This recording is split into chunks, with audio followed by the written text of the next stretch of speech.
اور دعوت خطاب دے رہا ہوں جناب اوریا مقبول جان صاحب کو کہ وہ مائک پر تشریف لائیں اور اپنے خیالات کا اظہار فرمائیں۔ جناب اوریا مقبول جان صاحب۔ الحمدللہ وکفا وسلام علی عبادہ الذین اصطفیٰ اما بعد فاعوذ باللہ من الشیطان الرجیم بسم اللہ الرحمن الرحیم وحرام علی قریۃ اہلکناہا انہم لا یرجعون حتی اذا فتحت یاجوج وماجوج وہم من کل حدب ینسلون۔ قال رسول اللہ صلی اللہ علیہ وسلم بدأ الاسلام غریبا والسیعود غریبا فطوبى للغرباء رب اشرح لي صدری ویسر لی امری واحلل عقدۃ من لسانی یفقہوا قولی۔ صدق اللہ العظیم۔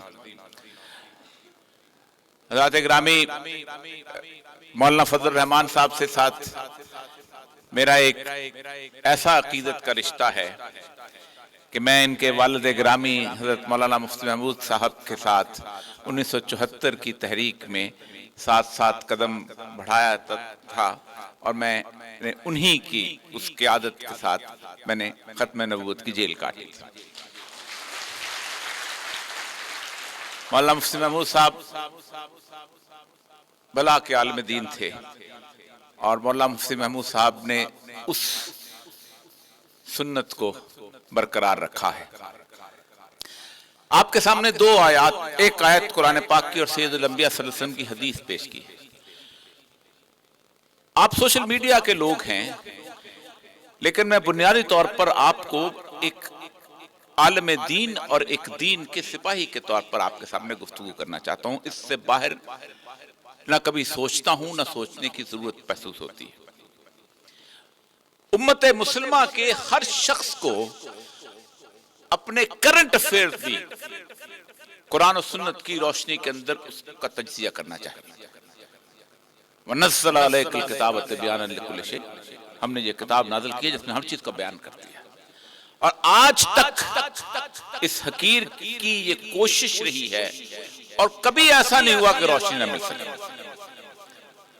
جو کتاب، جو آیت سورہ انبیاء کی آپ کے سامنے تلاوت کی ہے، ہم جس دور کے اندر اس وقت زندہ ہیں، اس دور کے اندر یہ کیمرہ، یہ مائک، یہ مولانا کے ہاتھ میں اور میرے ہاتھ میں جو موبائل ہے، یہ سب سے بڑا ہتھیار ہے۔ اور یہ ہتھیار کس کا ہے؟ اتنی شاندار طریقے سے میرے اللہ نے رہنمائی کی ہے کہ آپ حیران رہ جائیں گے۔ اللہ فرماتے ہیں وَحَرَامٌ عَلَىٰ قَرْيَةٍ أَهْلَكْنَاهَا، ہم نے ایک بستی کو ہلاک کر دیا اور ان کے رہنے والوں پر واپس لوٹنا حرام قرار دے دیا ہلاک کرنے کے بعد۔ انہم لا یرجعون، واپس نہیں آئیں گے حتی اذا فتحت یاجوج وماجوج، جب ہم یاجوج اور ماجوج کو کھول دیں گے، وہم من کل حدب ینسلون۔ مولانا جب کبھی کبھی یہودیوں کی بات کرتے ہیں تو اکثر اوقات میرا جی چاہتا ہے کہ اس کو ایلیبریٹ کرو کہ یہ دنیا کے ساتھ ہو کیا رہا ہے۔ پوری بنی اسرائیل کی آیت میں لمبی باتوں میں نہیں جانا چاہا، آپ علماء اکرام ہیں، اللہ تبارک و تعالیٰ نے کہیں ٹائم لائن نہیں بتائی۔ یقولون متی ھذا الوعد ان کنتم صادقین قل انما العلم عند اللہ وانما انا نذیر مبین۔ پوچھتے ہیں کب آئے گی وہ گھڑی، بتا میں تو اللہ کو علم ہے، لیکن یہاں اللہ نے ایک اشارہ دیا ہے، اتنا خوبصورت اشارہ دیا کہ آپ حیران رہ جائیں گے۔ اللہ فرماتے ہیں کہ اس بستی کو ہلاک کر دیا، اور اس بستی کو جب ہلاک ہم نے کیا تو واپس نہیں، اس وقت آئیں گے جب یاجوج اور ماجوج کو کھول دیں گے، وہ بلندیوں سے تمہارے اوپر سے حملہ آور ہوں گے۔ 1900 اب بستی کے بارے میں ہر بندہ جانتا ہے، اس قریہ کے بارے میں تمام مفسرین متفق ہیں کہ سن 70 عیسوی میں جب بخت نصر کے بعد دوسری دفعہ جب ٹائٹس نے ان کو نکالا ہے یہودیوں کو یروشلم سے، تو اس کے بعد وہ اللہ کہتا ہے وَقَطَّعْنَاهُمْ فِي الْأَرْضِ أُمَمًا، ہم نے تم کو امموں میں تقسیم کر دیا، کوئی نائجیریا چلا گیا، کوئی انڈیا چلا گیا، کوئی کہیں چلا گیا، کوئی چلا گیا۔ 1920 میں پہلا یہودی سی آف گیلیلی بحر تبریہ عبور کر کے یہاں پہنچا ہے۔ میرا اور آپ کا پہلا فرض تھا کہ قرآن کو حق سمجھتے ہیں تو ہمیں دیکھنا چاہیے تھا کیا یاجوج اور ماجوج کھل گئے۔ سید الانبیاء صلی اللہ علیہ وسلم کی حدیث، کیونکہ ظاہر بات ہے شارع قرآن رسول اللہ کی ذات ہے۔ آپ ایک دفعہ پریشانی میں اٹھے اور فرمایا وَيْلٌ لِّلْعَرَبِ، عرب کے لیے تباہی، وَيْلٌ لِّلْمُسْلِمِينَ نہیں کہا۔ کیوں؟ میں کہوں مجھے بلے شاہ سمجھ نہیں آیا، میری معافی نہیں ہے۔ پٹھان کہے مجھے رحمان بابا سمجھنے ہیں، اس کی معافی نہیں ہے، عرب کہے مجھے قرآن سمجھنے ہیں، اس کی معافی نہیں ہے۔ تباہی دیکھیے، وَيْلٌ لِّلْعَرَبِ 3 دفعہ فرمایا، من شر قد اقترب، ایک فتنہ جو بہت نزدیک آ گیا۔ میری ماں سیدہ زینب بنت جہش موجود تھی، فرمایا یا رسول اللہ کیا ہوا؟ فرمایا یاجوج اور ماجوج نے سوراخ کر لیا اس دیوار کے اندر۔ یہ واحد قیامت کی نشانی ہے جس کے بارے میں اللہ تبارک و تعالیٰ نے سورہ کہف میں تفصیل سے لوکیشن تک بتائی۔ فرمایا کہ اگر ان کو کھلا چھوڑ دیا گیا تو کیا ہوگا؟ فرمایا یہ معاش میں فساد پیدا کریں گے، disturbance in the economic system of the world. فرمایا یا رسول اللہ کیا ہم ان پر غلبہ حاصل کریں گے؟ کہا نہیں، یہ اللہ نے ایسی قوم پیدا کی ہے کہ اگر تم اس پہ ہاں اللہ ان سے جنگ کا اعلان کرے گا۔ آپ اٹھا کے اپنی قرآن پاک الحمد سے والناس تک اٹھا لیجئے، آپ کو صرف ایک جگہ حرب من اللہ و رسول ملے گی، اور سود۔ 1920 میں اب حیران ہوں گے کہ 2 تاریخی واقعات، اور پھر صرف اس لیے میں آپ کو جو انیک احمد صاحب کا وہ فرض ادا کرنا چاہتا ہوں کہ آپ کو اس خطرے کا احساس ہونا چاہیے۔ آپ کا سوشل میڈیا، اب حیران ہوں گے کہ آپ کے مقابل میں social media P T I کا نہیں ہے، آپ کے مقابلے میں سوشل میڈیا نون لیگ کا نہیں ہے، آپ کے مقابلے میں انٹرنیشنل سوشل میڈیا ہے۔ ہر سال کسی کو احساس نہیں، اس ملک میں جو ہمارا ایجوکیشن سسٹم ہے 1 لاکھ ملحد پیدا کر رہا ہے۔ کبھی ان کی ویب سائٹ پہ جا کے دیکھو کیوں کیسے۔ 2 واقعات، جب سید الانبیاء فرما رہے تھے تو تاریخ کہتی ہے کہ کیسپین سی کے اوپر بہت بڑا سیلاب آیا، وہ گور جائی اور ٹوٹ گیا وہاں سے بند، اور جو حضرت ذوالقرنین کی دیوار سے گر گئی۔ اور دوسرا بڑا واقعہ جو ہوا ہے، کبھی یہودی کسی کو اپنے دین میں قبول نہیں کرتے، وہ کہتے ہیں ہم بنی اسرائیل انی فضلت العالمین والی بات ان کے ہاں ہے۔ صرف ایک قبیلہ خزا ایسا ہے، آپ نیٹ کے لوگ ہیں، پاکستان سے باہر اس امت مسلمہ، آپ امت مسلمہ کے نمائندے ہیں، سچی بات بتاؤں، آپ اکیلے یہاں پاکستان کے نہیں، مولانا فضل الرحمان کی آواز پاکستان کی نہیں، امت مسلمہ کی آواز ہے، اور بننی چاہیے۔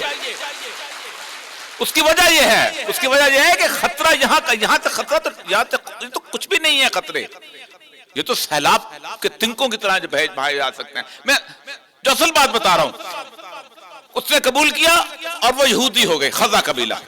نیٹ پہ جائیں، ایک لفظ ٹائپ کریں اشکنازی جوز، یورپ کے جتنے جوز ہیں وہ اشکنازی جوز ہیں۔ یہ آئنسٹائن ہو گیا، یہ دوسرا ہزال ہو گیا، فرائیڈ ہو گیا، سب کا سب۔ ان کا کمال یہ ہے کہ 2000 سال تک انہوں نے یہودیوں کے ساتھ مل کے عیسائیوں سے مار کھائی۔ جس وقت مار کھائی، اور مار کھانے کے بعد 1896 کے اندر آپ حیران ہوں گے کہ پہلی دفعہ عیسائیت اور یہودی آخر میں وہ جو قرآن کی آیت ہے نا، لا تتخذوا یہود والنصارى اولیاء، اللہ سے کہتا ہے جب ایک دوسرے کے دوست جب ہوتے ہیں پھر اس کے بعد آپ فرماتے، تو وہاں سے ایک چیز پیدا ہوئی جسے کہتے ہیں ماڈرن ویسٹرن سویلائزیشن۔ 1920 میں پہلا یہودی داخل ہوا ہے سی ایف کینیڈی کراس کر کے۔ میں صرف 1920 کا نقشہ آپ کے سامنے رکھتا ہوں۔ 1920 رسول اللہ نے فرمایا تمہاری کڑیاں ٹوٹیں گی، اور پہلی کڑی خلافت کی ٹوٹے گی اور آخری کڑی نماز کی ہوگی۔ خلافت عثمانیہ ٹوٹی۔ شریف مکہ، آج میں پڑھ رہا تھا مولانا حسین مولانا محمود الحسن صاحب کو گرفتار کر کے امت کے غدار پیدا ہوئے، پوری خلافت اسلام جو ٹوٹ گئی۔ خوش قسمت ہیں آپ لوگ کہ آپ پاکستان میں پیدا ہوئے۔ میں سچی بات بتاؤں، اس کی وجہ کہ اس وقت 4 چیزیں سوشل میڈیا اس وقت کے میڈیا نے پڑھائی تھیں: رنگ، نسل، زبان، علاقہ۔ کہا جاتا ہے وطن، اے وطن ہم ہیں تیری شمع کے پروانوں میں۔ دنیا کی تاریخ اس بات پہ شاہد ہے کہ جس دن یہ ماں دھرتی ماتا جس کی تم قسمیں اٹھاتے ہو، اس دن جس دن یہ گھاس اگانا بند کرتی ہے اور جس دن یہ پینے کا پانی نہیں دیتی، لوگ اس ماں پہ لعنت بھیجتے ہیں اور کسی دوسرے کی ماں کو فتح کرنے چلے جاتے ہیں۔ کہاں ایرینز؟ ایشیا کو چپ بیٹھے ہوئے نہیں، کہا ماں ہم نہیں جاتے تمہارے ساتھ۔ اسی لیے مجھے آج بھی ملا عمر کا فکرہ یاد آتا ہے، آخری انٹرویو اس شخص کا، وائس آف امریکہ۔ اس نے کہا، بش نے کہا ہے میں زمین تم پہ تنگ کر دوں گا۔ اس نے کہا اللہ کا ایک اور وعدہ ہے کہ میری زمین تو بہت وسیع ہے، تم جہاں جاؤ گے میں تمہیں نصرت دوں گا۔ میں تمہیں جہاں جاؤ گے، اسی لیے اقبال نے کہا تھا ان تازہ خداؤں میں بڑا سب سے وطن ہے، جو پہرن اس کا ہے وہ مذہب کا کفن ہے، یہ بت کا تراشیدہ ہے تہذیب نبی ہے، غارت کرے کاشانہ دین نبوی ہے، بازو تیرا توحید کی قوت سے قوی ہے، اسلام تیرا دیس ہے تو مصطفی ہے۔ آپ کا بنیادی تصور تشخص ختم ہوتا ہے اس بحثیت مسلمان جب آپ وطنیت کے معاملے کے اندر پڑھتے ہو، جب آپ زمین کی بات کرتے ہو۔ ہر ایک نے کہا مجھے میرا وطن دو، نیشن سٹیٹس، 1920 میں پاسپورٹ آیا، 1924 میں ویزا ریگولیشن آئی، 1926 میں بارڈر سیکورٹی فورسز بنائی گئی، پوری دنیا کو چڑیا گھر میں تقسیم کر دیا گیا۔ مصریوں نے کہا ہم وارث ہیں نیل کے، ہم وارث ہیں فرعون مصر کے، کہا ملک لے لو۔ انہوں نے کہا، عراقیوں نے کہا بابل و نینوا کی سرزمین ہماری ہے، کہاں لے لو۔ ایرانیوں نے کہا سارے سے اعظم ہمارے تو آگ نہیں ہوئے بجھتی تھی، کہاں لے لو۔ جب یہ دنیا تقسیم ہو رہی تھی تو میں نے کہا تھا میں محمد حسین چیمہ ہوں، یردن جاستیمہ ہے، ہم ساگ ایک طرح کا کھاتے ہیں، ہم بنگڑا ایک طرح کا ڈالتے ہیں، ہم ہیر ایک طرح کی ڈالتے ہیں، میرا بھائی نہیں ہے کیونکہ لا الہ الا اللہ محمد رسول اللہ نہیں کہتا۔ ہم نے ایک تقسیم پیدا کی تھی اس دنیا کے اندر، دنیا کے ہر ملک کے اوپر تختی لگی ہوئی ہے، اس کی قوم کی، رنگ کی، نسل کی، زبان کی، علاقے کی، میری ملک کے باہر اللہ کے نام کی تختی لگی ہوئی ہے۔ اور یاد رکھو دنیا میں 199 گھر ہیں، میرا ملک مسجد ہے، اور اس مسجد میں کون آتا ہے آگے آنا چاہیے، کس کی قیادت ہونی چاہیے، کس کی سیادت ہونی چاہیے، کس کو آگے کھڑا کرتے ہو؟ میرا ملک مسجد کے طور پہ، اسی لیے پہلے دن جس ملک کی تخلیق کے بعد اپنے 1.5 سال تک سوچا کہ ہم صرف ایک لفظ لکھے ساورنٹی گوز ٹو اللہ سبحانہ وتعالی، 1.5 سال ہماری خطائیں کم ہیں۔ اس پہلی قومیت، اس کے بعد 1920 مس ورلڈ کا کمپٹیشن آیا وومن کا۔ لوگ کہتے ہیں حجاب جو ہے یہ دینی مسئلہ نہیں، معاشی مسئلہ ہے۔ ایک عورت جب حجاب پہنتی ہے تو $170 بلین کی انڈسٹری کی پیٹ پہ لات مارتی۔ میں تفصیل میں جانا نہیں چاہتا، پاؤں کے ناخن سے لے کے سر کے بالوں تک عورت کا کوئی مقام ایسا نہیں اس کو بازار میں لا کے کھڑا نہیں کیا گیا۔ 20 سال تک کہا گیا کہ تم سائز 0 پہ ہوگی تو خوبصورت لگوگی، 20 سال تک کہا گیا کہ تم پلمپچ ہوگی۔ جس سال ایشوریا رائے اور سشمیتا سین نے مس ورلڈ کا کمپٹیشن جیتا ہے، صرف 51 پلاسٹک سرجن تھے پورے انڈیا میں، اس وقت 71,000 پلاسٹک سرجن ہیں پورے انڈیا کے اندر۔ وومن میں یہ آسمان سے اترے تھے؟ نہیں، وہ ایک چیز پیدا ہوئی تھی، ماڈرن ویسٹرن سیولائزیشن، جسے اللہ کہتا ہے وَهُمْ مِنْ كُلِّ حَدَبٍ يَنْسِلُونَ۔ وہ جو یاجوج ماجوج کا سسٹم تھا جو آیا تھا۔ 1920 پیپر کرنسی آئی۔ آپ دین کے لوگ ہیں، کس کو کہتے ہو نقدین؟ سونے اور چاندی کو۔ سود آیا۔ آج اس وقت دنیا کے اندر 47,000 ارب کے مقروض ہیں لوگ، اور اوپر سے پھر قرضہ لے کے کہتے ہیں کہ ہم اس کو سے نکل جائیں گے۔ میں نے اس دن 4 پروگرام کیا، 12 کالم لکھے عمران خان صاحب کے لیے۔ میں نے کہا دنیا میں 5 غیرت مند ملک ایسے ہیں کہ جنہوں نے کہا تھا کہ ہم نہیں دیتے وہ قرضہ واپس، ہم نہیں دیتے وہ قرضہ واپس، کیونکہ انلیجیٹمیٹ ڈیٹ کی ڈیفینیشن دنیا میں آ چکی ہے کہ date which is contracted for the benefit of the few is illegitimate، یہ حرامی قرضہ ہوتا ہے۔ ارجنٹائن نے انکار کیا، پیراگوائے نے انکار کیا، اس کے بعد ایکواڈور نے انکار کیا، اور لوگوں نے مانا، کان سے پکڑ کے ورلڈ بینک کو باہر نکالا، کان سے پکڑ کے IMF کا دفتر بند کیا۔ 75 سال تک کمیونسٹ رہے ہیں دنیا میں، سود نہیں ہوتا تھا ان کی زمین پہ۔ ہم سے زیادہ غیرت ایمانی تھی، اس کا مطلب یہ ہے۔ اس کے بعد باقی پھر سسٹم آیا آپ کا سارے کا سارا، جو کہ دنیا کے اندر جو اقبال کہتا ہے کہ ہم نے خود شاہی کو پہنا ہے جمہوری لباس، جب کبھی آدم ہوا ہے خود شناس سے خود نگر، وہ کیفیت آئی اس کو، اس لیے کہ جب 6.8 بلین ڈالر اوباما کے پاس نہ ہو تو اس کا باپ الیکشن نہیں لڑ سکتا۔ میرے دین کی جمہوریت تو کمال ہی اور ہے۔ جو جمہوریت ہم کو دی گئی، جس کو ہم فالو کرتے ہیں، جس کو ہمیں پاک کرنا چاہیے۔ آپ سوچ سکتے ہیں کہ 15 ٹریلین ڈالر امریکہ کے اوپر قرضہ ہے، 16 ٹریلین ڈالر امریکہ کی جی ڈی پی ہے، 31 ٹریلین ڈالر امریکہ کے سرمایہ داروں نے، ہم 6 بلین ڈالر زرداری کے روتے ہیں، امریکہ کے سرمایہ داروں نے 32,000 ارب ڈالر کیمن آئیلینڈ میں چوری کر کے رکھے ہوئے ہیں۔ ایک آواز کانگریس میں نہیں اٹھتی، کیوں؟ ایک بندہ 1920 میں بولا تھا، راک فیلر نے کہا تھا you are a dog you should bark from outside. ہم سے پیسے لے کے الیکشن لڑتے ہو اور ہمارے خلاف بولتے ہو. تمہاری اوقات کیا ہے؟ تمہاری حیثیت کیا؟ ایک شخص 32,000 ارب ڈالر ملک سے باہر ہے. یہ ہے وہ نظام. اب آئیں قرآن کی اس آیت کے وَمِن كُلِّ حَدَبٍ يَنْسِلُونَ کہ بلندیوں سے تمہارے پر حملہ. یہ فحاشی کہاں سے آتی ہے؟ ڈرون سے آتی ہے, سیٹلائٹ سے آتی ہے. یہ اکنامک سسٹم کہاں سے آتا ہے؟ سیٹلائٹ سے آتا ہے. یہ ویجیلنس کہاں سے آتا ہے؟ اس لیے اقبال نے کہا تھا کہ کھل گئے یاجوج اور ماجوج کے لشکر تمام, چشم مسلم دیکھ لے تفسیر حرف ینسلون. اور آخری بات آپ سے جو حدیث کے ساتھ مولانا کی تقریر, ظاہر بات ہے دیر بھی ہو رہی ہے, کہ بدأ الاسلام غریبا, اسلام کی ابتدا اجنبیت میں ہوئی تھی. نہ معاشیت ہماری, نہ سیاست ہماری, نہ قبائلیت ہماری, کچھ نہیں. ہمارے پاس تو بلال جیسے لوگ تھے, ہمارے پاس تو عمار بن یاسر جیسے لوگ تھے, راندہ درگاہ لوگ تھے. وہ جو فرمایا تھا نا, انہوں نے ان سے پوچھا ابو سفیان سے کہ بتاؤ, اس نجاشی نے بتاؤ اس دین کے ماننے والے کیسے ہیں؟ خار راہ ایسے لوگ جن کو ہم پاس بٹھانا پسند نہیں کرتے. کہا پھر یہ سچا نبی ہے, پھر یہ سچا نبی ہے. تو ایک بدا اسلام کی ابتدا اجنبیت میں ہوئی تھی, وہ سیعود و غریبہ آخر میں بھی اجنبی ہو جائے گا. ہو گیا ہے اجنبی آج, میری کہیں پہچان نہیں ہے. لیکن میرے اللہ کے رسول اس بات کے اوپر بشارت دیتے ہیں, فَطُوبَى لِلْغُرَبَاء, میں بشارت دیتا ہوں, خوشخبری دیتا ہوں جو اجنبی ہونا پسند کریں گے, جو کہیں گے کر دو ہمیں آئسولیٹ کرنا ہے, جو یہ نہیں کہیں گے کہ ہمارا دنیا کے اندر امیج بہت بڑھ گیا ہے, ہمیں دنیا کے تمام تر خزانے ہمارے پر لٹائے جا رہے ہیں. نہیں, میری پہچان جس دن سے چھینی گئی ہے اس دن سے ہمارا حال یہ ہو چکا ہوا ہے. تو ایک اہم ترین, اور اس کا بھونپو کون ہے؟ میڈیا. آپ حیران ہوں گے کہ دنیا کی سطح کا 97% میڈیا صرف 3 کمپنیوں کی ملکیت ہے. والٹ ڈزنی, اس کے بعد روپرٹ مرڈاک کی کمپنی, اور نمبر 3 ٹی جے ٹرنرز. 97% میڈیا.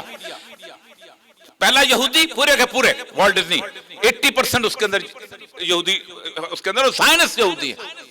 یہ شخص یہ جو روپرٹ مرڈاک ہے, چھوٹا سا نیوزی لینڈ کا بندہ تھا, پورا یہودی سرمایہ لا کے وہاں کھڑا کیا گیا. اور کرتے کیا ہیں؟ چھوٹی سی مثال آپ کو بتا دوں اور پھر اجازت چاہوں گا. انسانی تاریخ کو بات چھوڑ دیتے ہیں کیونکہ مجھے پھر لوگ کہیں گے بڑی دقیانوسی باتیں کرتے ہیں. ہمیں کوئی ضرورت نہیں بتانے کی کہ ہم نے قادسیہ جیتی تھی, ہمیں کوئی ضرورت بتا, ہم صرف اپنے پڑوس میں ایک افغانستان کا ذکر کر لیتے ہیں. 100 سال صرف, ابھی وہ شاید کسی کے گھر میں کوئی بزرگ زندہ ہو کہ جس نے وہ 1905 میں 20,000 سورج غروب نہیں ہوتا تھا, سورج کا برطانیہ کی زمین پہ سورج غروب نہیں ہوتا تھا. کہا دیکھو کابل میں یہ 20,000 بندے مر گئے, ڈاکٹر کو چھوڑا, کہا دیکھو یہاں وہ لوگ ہیں جو کہتے ہیں وَمَن يَتَوَكَّلَ اللَّهِ فَحَسْبُهُ. دوسری دفعہ جب ہوا ہے, مان لیا امریکہ نے مدد کی, مان لیا عیسائی نے مدد کی, مان لیا فلانے نے مدد کی, اگرچہ کہ یہ وہ لوگ کہتے ہیں کہ جن کے گھر میں بچہ پستول نکال لے تو کہتے ہیں نہیں نیچے کو جان نہ چلی جائے. پھر بھی شکست دی. آخری دفعہ تو کوئی پڑوسی بھی ساتھ نہیں تھا. 57,000 سارٹیز میرے ملک سے ہوئی ہیں. اٹھاؤ سینٹ کی رپورٹیں. 57,000 دفعہ جہاز اڑے ہیں مشرف کے زمانے میں اس زمین سے. اور کس کا پرچے اڑانے کے لیے؟ افغان بھائیوں کے پرچے اڑانے کے لیے. اس ملک کے اندر جب ہم بات کرتے تھے اس وقت مجھے یاد اچھی طرح تو لوگ کہتے تھے ٹیکنالوجی کا کیا مقابلہ کرنا ہے, اور ہم پڑھا کرتے تھے اللہ کو پامردی مومن پہ بھروسہ, ابلیس کو یورپ کی مشینوں کا ساتھ. تاریخ نے یہ بات کوئی ذکر کرتا ہے؟ انگولا کی ذکر کرتے ہو, ویتنام کے ذکر کرتے ہو, آدھی دنیا ایک کے ساتھ تھی. کوئی جنگ ایسی نہیں ہوئی انسانی تاریخ میں کہ پوری دنیا ایک ملک کے مخالف ہو جائے. پہلی جنگ عظیم آدھی دنیا ادھر آدھی دنیا ادھر, دوسری جنگ عظیم آدھی دنیا ادھر آدھی دنیا ادھر, ویتنام, چین, روس ایک طرف, امریکہ ایک طرف. کوئی ملک کسی جنگ ہے, ایون کہ کیوبا کی جنگ بھی نکال لو, واحد پڑوسی ساتھ نہیں ہے. 48 ملک وہاں پر آئے ہیں, کوئی ذکر ہے؟ آپ اٹھا کے دیکھ لیجئے گا, سانپ سونگا ہوا ہے. ٹیکنالوجی کی شکست ہوئی ہے. جو میں کہا کرتے تھے سب سے بڑا بت توڑا ہے میرے اللہ نے، سب سے بڑا بت، جس کے بارے میں کہا کرتے تھے کہ یہ ڈرونز ہیں اور یہ فلاں ہیں فلاں ہیں، اور کس طریقے سے توڑا ہے؟ 22 امریکن سپاہی روزانہ خودکشی کرتا ہے۔ اٹھاؤ سی این این نیٹ کے لوگو، 22 ویٹرن سوسائڈ ایوری ڈے، 7,65,000 سپاہی پوسٹ ٹرامیٹک سٹریس سنڈروم کا شکار ہیں۔ اور حالت کیا ہے؟ گفتگو نہیں ہوتی ہے، گفتگو کہاں ہوتی ہے؟ وہ ذکر کر کے چلا جاؤں گا۔ میں افغانستان میں قریب رہا ہوں، جب میں چمن میں ہوتا تھا، عبداللہ محمد، اللہ تعالیٰ کروٹ کلر جنت نصیب کرے کہ ایک رہنمائی عطا فرمائی، وہ سب چمن میں آیا جایا کرتے تھے۔ ابھی یہ صورتحال نہیں آئی تھی، قریب سے دیکھا ہے۔ افغانستان کی جو پشتون یہاں بیٹھے ہیں، گزشتہ 500 سال کی تاریخ میں اگر کوئی 5 سال امن کے ہیں تو وہ طالبان کے ہیں، یہ بات طے ہے۔ اگر کوئی 5 سال ہیں، اس 5 سال کے اندر دنیا کے سب سے بڑا معجزہ ہوا کہ وہ دنیا کی طاقتیں جو کولمبیا کے اندر، وہ دنیا کی طاقتیں جو کہ بینکاک کے اندر ہیلی کاپٹروں سے 5-5 لاکھ فوج سے اوپیم کی پاپی کی کاشت ختم نہیں کر سکتی، ایک حکم نامہ آتا ہے پاپی کی کاشت ختم ہو جاتی ہے۔ کیا کیا میڈیا نے؟ ایک کیسٹ بنتی ہے، وہ بھی گلستان کے پاس، جس میں ٹی وی لٹکے ہوئے ہیں اور چند لوگ جو ہیں عورتوں کو گھروں کی طرف۔ اس ملک کا میرے جیسا اپولوجیٹک آدمی بھی، ہمیں طالبان والا اسلام نہیں چاہیے۔ طالبان کا اسلام اللہ کے دین سے مختلف تھا۔ اصل معاملہ یہی ہے کہ آج سے کمال دیکھیں اس میڈیا کا، آج سے 30 سال پہلے پولیس کی پوسٹ کے اوپر وہ شخص روکا جاتا تھا جس کی بڑی بڑی مونچھیں ہوتی تھی، جو ٹیڑھی ٹیڑھی چلتا تھا، جس نے کوئی اور طرح طرح کے پان منہ میں رکھا ہوتا تھا۔ آج کس کو روکا جاتا ہے؟ جس کے ماتھے پہ محراب ہے۔ آج کس کو روکا جاتا ہے؟ جس کی ٹخنوں سے اوپر شلوار ہے۔ آج کس کو روکا جاتا ہے؟ جو داڑھی رکھتا ہے۔ کیوں؟ یہ پروٹوٹائپ امیج پیدا کرتا ہے میڈیا۔ یہ کہتا ہے اس طرح کا آدمی دہشت گرد ہے، اس طرح کا آدمی اس ملک کا دشمن ہے، اس طرح کا آدمی جو ہے وہ فسادی ہے۔ یہ صرف میڈیا کرتا ہے، ورنہ آج سے 20 سال پہلے اگر کوئی شخص کبھی اپنا فیصلہ کروانے جاتا تھا تو کہتا ہے اس کا چہرے پہ نور ہے، اس کے پاس فیصلہ کرانا چاہتے ہیں، وآخر دعوانا الحمدللہ رب العالمین۔